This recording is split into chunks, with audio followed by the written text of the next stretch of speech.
দুজনে মিলে গেছিলাম কালী পুজোর মেলা, আর সেখানে গিয়ে এত বড় বড় প্যান্ডেল দেখবো ভাবতেই পারিনি। তো হ্যালো এভরিওয়ান, আমি সুতপা। কেমন আছো তোমরা সবাই? আমার এই ছোট্ট ভিডিওটার মাধ্যমে তোমাদেরকে দেখাবো বিষ্ণুপুর আর সিলিন্দার মধ্যে সব থেকে বড় বড় প্যান্ডেলগুলো। আমরা দুজন খুব তাড়াতাড়ি করে রেডি হয়ে 6টার দিকেই বেরিয়ে পড়েছিলাম, আর প্রত্যেকবারের মতো আমরা কিন্তু দুজন মিলেই ঠাকুর দেখতে বেরিয়েছি। আমরা কিন্তু প্রথমেই চলে গেছিলাম বিষ্ণুপুরের স্কুল মাঠে যে প্যান্ডেলটা হয়েছিল সেটা দেখতে। আর স্কুল মাঠটা যেহেতু অনেক বড়, তার জন্য কিন্তু খুব একটা ভিড় হয়নি।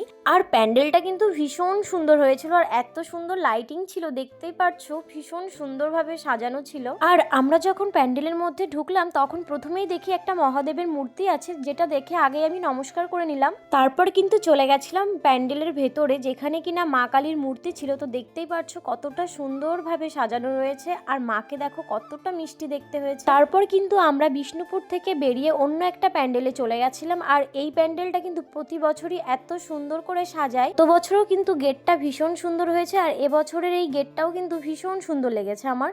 আর প্যান্ডেলটাও কিন্তু ভীষণ সুন্দর, দেখতেই পাচ্ছ চারি সাইডে কত সুন্দর সুন্দর ব্যাকগ্রাউন্ডও করেছে, যেখানে কিনা সবাই দাঁড়িয়ে ফটো তুলছিল। আচ্ছা, তোমরা কারা কারা এসছো বিষ্ণুপুর সিলিন্দাতে ঠাকুর দেখতে অবশ্যই কিন্তু কমেন্টস করে জানিও। আর সবার মুখে শুনি বারাসাতে নাকি কালী পুজো প্রচুর ফেমাস, কিন্তু কখনো যাওয়া হয়নি। আমি কিন্তু বিষ্ণুপুর আর সিলিন্দার ওইদিকেই যাই সবসময় কালী পুজোর প্যান্ডেল দেখতে। বিষ্ণুপুর সিলিন্দার রোডে কিন্তু খুব সুন্দরই কালী পুজো হয়, তার জন্য আমি এখানেই যাই, কখনোই বারাসাত যাইনি। আর কথা বলতে বলতে বলাই হলো না, দেখো আমরা কিন্তু পরে একটা প্যান্ডেলে চলে এসেছি, যেখানে কিনা আমরা ভিআইপি পাস দিয়ে ঢুকেছিলাম। আসলে প্রচুর পরিমাণের ভিড় হয়েছিল, তার জন্য আমরা প্রথমেই চলে গেছিলাম ভিআইপি পাস দিয়ে প্যান্ডেলের ভেতরে। প্যান্ডেলটা ঠিক যতটা সুন্দর হয়েছিল তার থেকে বেশি সুন্দর হয়েছিল মূর্তিটা। আর এখানে কিন্তু মেলাও বসেছিল, যদিও আমরা মেলাতে খুব একটা ঘোরাঘুরি করিনি।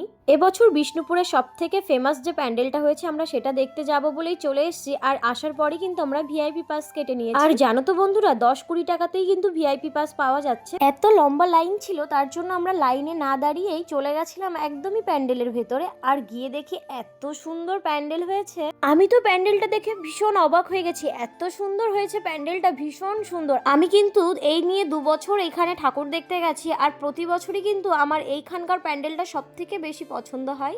আর দেখো মায়ের মূর্তিটা কতটা উঁচু করে বানানো হয়েছিল, অনেকটা হাইট ছিল, অনেকটা মাথা উঁচু করেই বলতে গেলে মায়ের মুখটা দেখতে হচ্ছিল।